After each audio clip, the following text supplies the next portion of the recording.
Welcome, welcome, welcome. We are the Sports Junkies, another NBA edition. We got a top 5 shooting guard edition of the 2021-2022 season. I'm Davey. And I'm Jordan. And we're still waiting on some sponsorships. Yeah. So if you guys have any, let us know. When is Krispy Kreme gonna sponsor? And I could go buy some and feature them. I love donuts. You ever notice how they never have their featured donuts though? Like if you go there, Yeah. and you want the holiday edition, they're always out. Yeah. I don't think they actually It's make like, them. all you can get is glazed. Which I'm fine with. Yeah. Good thing you got really good glazed. Yeah. But I'm disappointed. They're not that good to warm up though. I'll go buy, because I love sweets. I'll go buy 12 of them and be like, oh, I'll eat these over the next 3 days. And they harden up quick. They do. They're definitely a donut you have to eat the same day. Yeah. It's kind of like French fries. Yeah. Once you take them home. Yeah, you're screwed. They're bad. All right, let's start it out though. I'm gonna jump us off and go through my top 5. And two things I want to just mention real fast is there's 2 statistics in the NBA that I like to talk about, and one is player efficiency rating. Its rating is the overall of the player's permanent statistical production, and then true shooting percentage. I think is a good one to talk about.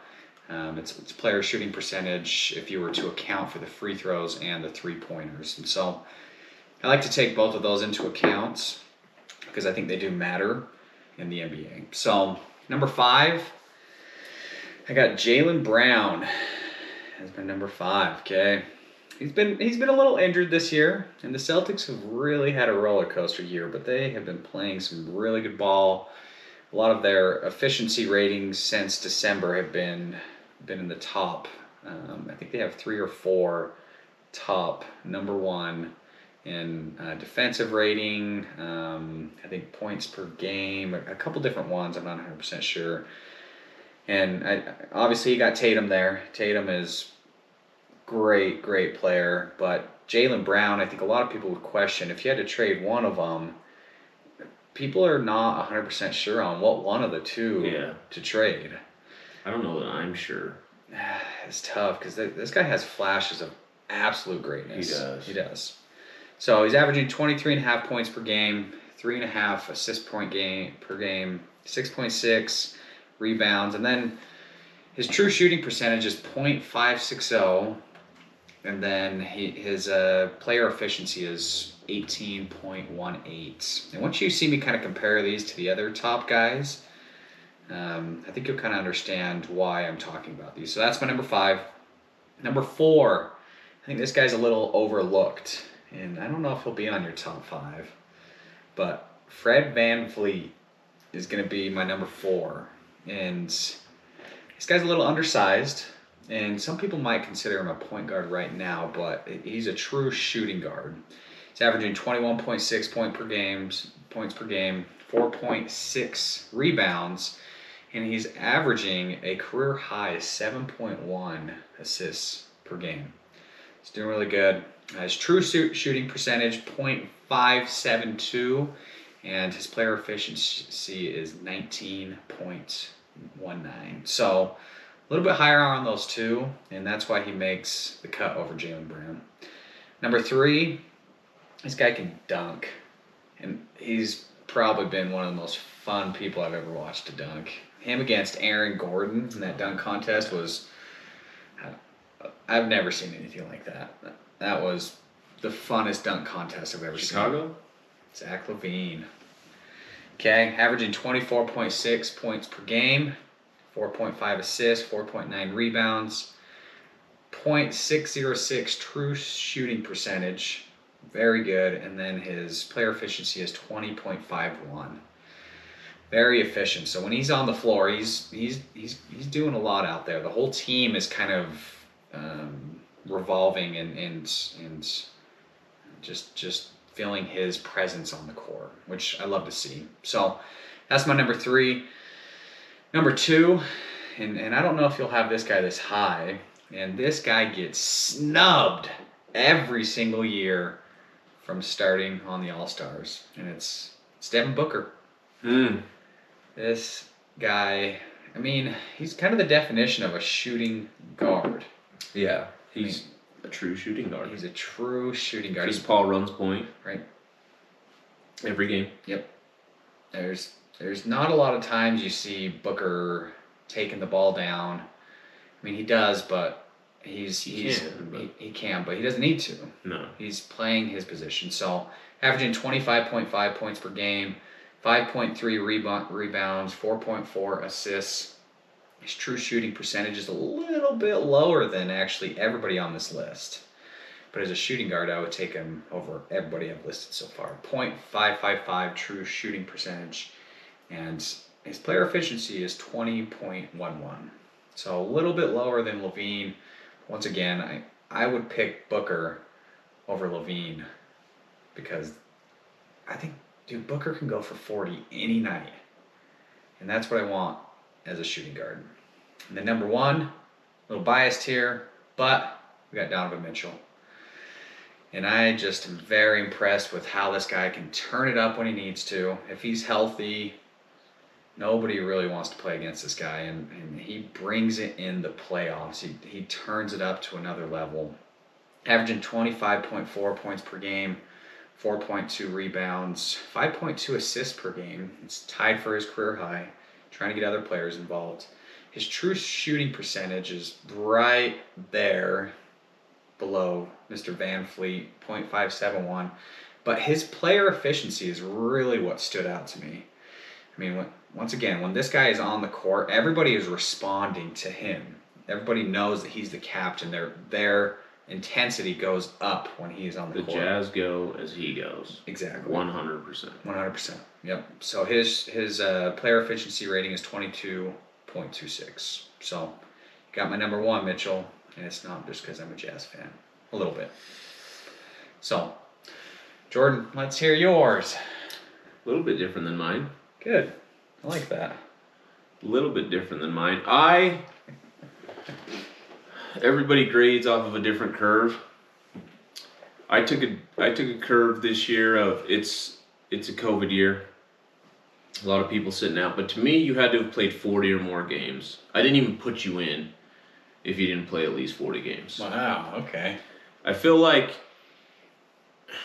you can get sick with whatever you want. You can be back.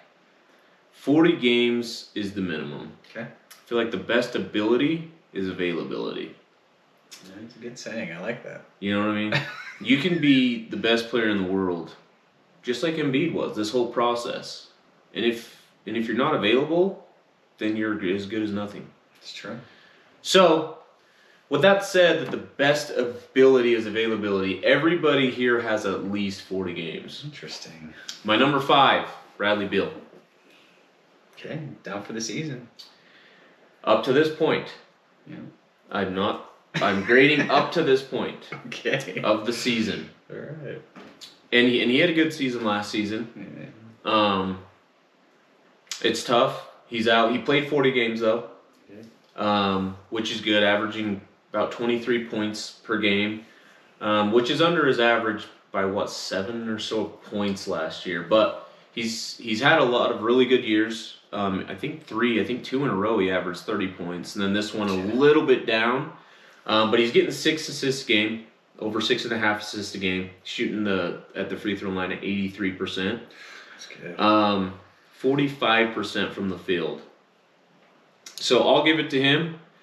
If this was 2 weeks from now, I don't know that he's going to make this, but up to this point in the season, I think Bradley Beal sticks out to me. Okay. My number 4, Donovan Mitchell.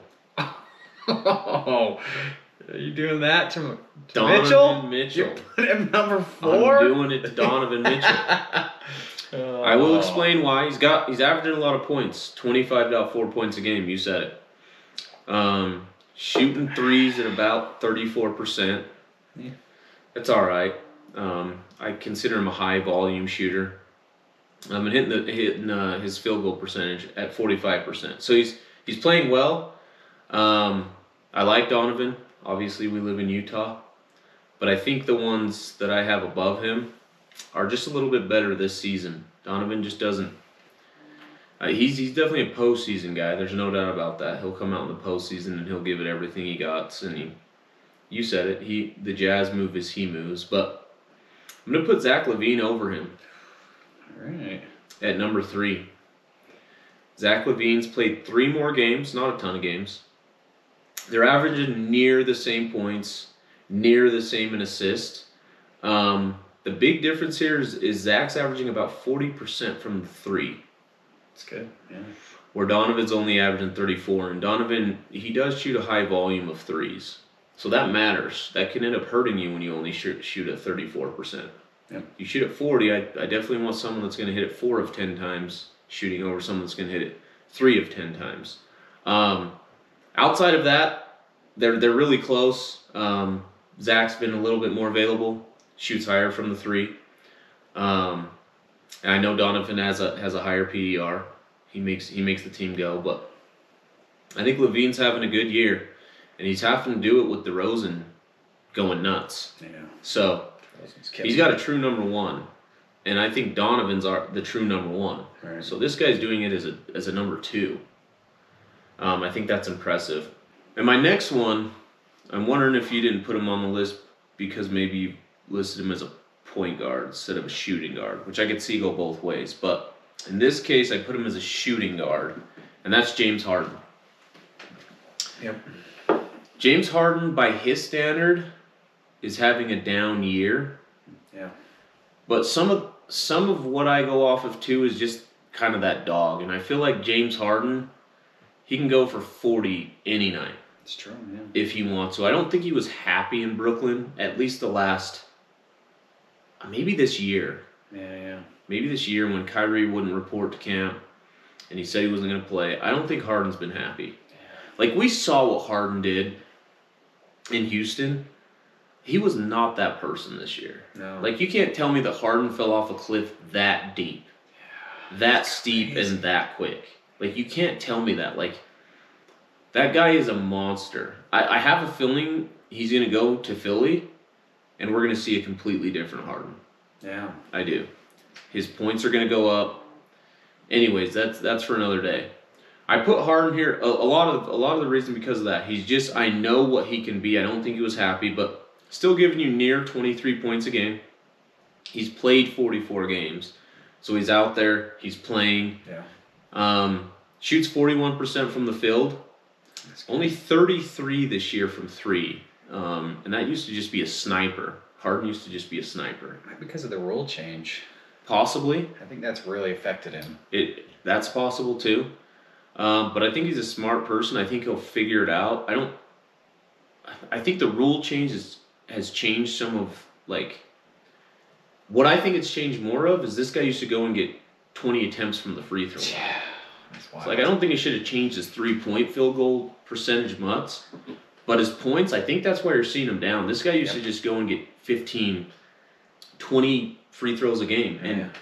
And he used to shoot them close to 90%. Even this year, he's shooting them at 87%. So when you give someone 20 attempts from the line, yeah, he's going to have another 10 points per game. So maybe that is affecting him. But still, I'll take Harden. I know we'll see what he does in Philly. He's going to have a resurgence. He's just not happy. Him and Kyrie had a falling out, and they don't like each other. I'm excited to see him in Philly, honestly. I am too. I really am. I think he needed a new home. I'm glad he went there for his sake. I don't think he was riding with Kyrie. And I think Durant, I think they're best friends. I think he's going to ride with Kyrie. I don't know. My number 1 is Book, Make him cook. It's not a bad Devin choice. Booker. How do you feel about that? I had number 2, so I mean to switch, put him number 1. So, like, you had Donovan number 1. I throw Booker there. Like you said, this guy's been disrespected. Out of anybody on this list, he's played the most games. He's played 49 games. Yeah, he stays healthy. He stays healthy. He's out there with his team. And I think, I know people say Chris Paul makes them go. I think Book makes them go. Yeah. They go as Book goes. Yep. And Book's averaging near 26 points per game. 36 from 3. 36.9. So closer to 37 from 3. And he's shooting 44 overall. So he's giving you a really good year. He's about 86.1% from the free throw line. Okay. And he's another one that can just get ultra hot and scary. And we've seen him, I think, more than Donovan, even if it's just last year, we've seen him at least take his team to a finals. Yeah, it's true. Now you can argue Chris Paul's there, and he's got some help, but the Jazz paid Rudy a bunch of money. So they have faith in Rudy. They feel like with this team they can get there. Booker's proved they can get there. Yeah. And then he came back the next season and they're running at the number 1 seed. Killing it. And without Booker, none of this is possible. No. None of it's possible. So I got Booker number 1, and he needs to quit getting snubbed in this All-Star game. Seriously. Like, I'm going to have a problem with the NBA here soon. Wiggins? Wiggins over Booker. Wiggins is a shooting guard. He's not even on our top 5. No, because he shouldn't make anybody's top 5. He's starting in the NBA All-Star game. Like, I don't even know how... Like, I know that's voted in. Like, how many drugs are these people on? And what kind? Because I'd like to have some. Maybe Wiggins is giving it to him. Wiggins is the drug supplier. That's exactly what it is. He's giving them the LSD. Let me ask you a question. I would say that let me ask you this first. Who out of Levine and Mitchell, Yep. who has an easier time getting 3-point shots? Probably Levine. Okay. Who do you think has a better supporting cast? If you had to pick their starting 5s. Well, you got DeRozan, who I really like. Killing it. It's hard to argue Gobert. Defensive machine, but Defensive machine, clogs up the lane. Like, the Jazz fill it when he's not playing. They fill it. Maybe a slight edge to the Bulls. okay. Slight. Ever so slight. I'll just mention this. I've watched a good amount of games this year. I've had the NBA League Pass. Sponsor me, please. And I've watched a lot of the Bulls games and a good amount of the Jazz games. And watching how much DeRozan allows Levine to get open is the reason that I think they're doing so good. And credit to DeRozan, and I'm not saying Levine's making easy shots, but watching Mitchell out there, he's getting double teamed so much. But he shouldn't be. That's not the way the Jazz have set up the team. The Jazz, year in and year out, have one of the best 3-point shooting teams on the court. They do, yes. Which, in turn, that should spread it. You shouldn't be able to double. You shouldn't be able to do that. Right. You got these people, and the 6th man of the year. The reigning 6th man of the year. He's having a slump year. He's having a slump year, but it is what it is. You have him. The Jazz are a good 3-point shooting team. They always are. So that should spread the floor. Yeah. But what other players are creating that space for Mitchell to get open? Well, then they're not doing it right. I don't know. I think DeRozan... Bogey, they gave Bogey... They have all this hope in Bogey, and he'll have a good game, 1 in every 10. I was hoping they would trade him. Were you? I was. I just don't... He's probably someone you can get the most assets for. Yeah. So it might be a good idea, but I just don't... He doesn't... It's just not working. He's not playoff material. No. No. No. He's not. Well, I agree to disagree with your top 5. Sure. Sure. Disappointed. I don't know. You tell... Whose top 5 is better? Yeah. Whose top 5 is better? And yeah, the reason I didn't put Harden in there, I just want to mention, is because this guy is an assist machine. Yeah. And so he's over the last couple of years, in my eyes, he's transitioned more into the point guard. When I watch games with him, he's taking the ball down the court as a point guard a lot. He did do that in the end in Houston. They kind of asked him to do that in Brooklyn. Like, that was kind of their ask. Yep. Especially when Kyrie's not out there. Yeah. You know? Yeah. Even when Kyrie was, they still wanted Harden to run the ball. But Right. So that could go either way. So yeah, I would be very tickled to hear where you put Mitchell. Tickle him. Give him a tickle. Let's hear it. Put your comments in there. Yeah. All right. I think that's going to do it for this one. Yeah. If you liked it, give us a subscribe. Follow the channel. This is something we're going to be doing quite a bit of, so give us a thumbs up if you thought it was good. If you feel like we should talk about something else, throw it in the comments. We would love to get some suggestions and be able to talk about that. So I think that'll do it. Thanks for watching. Sports Junkies out. Peace.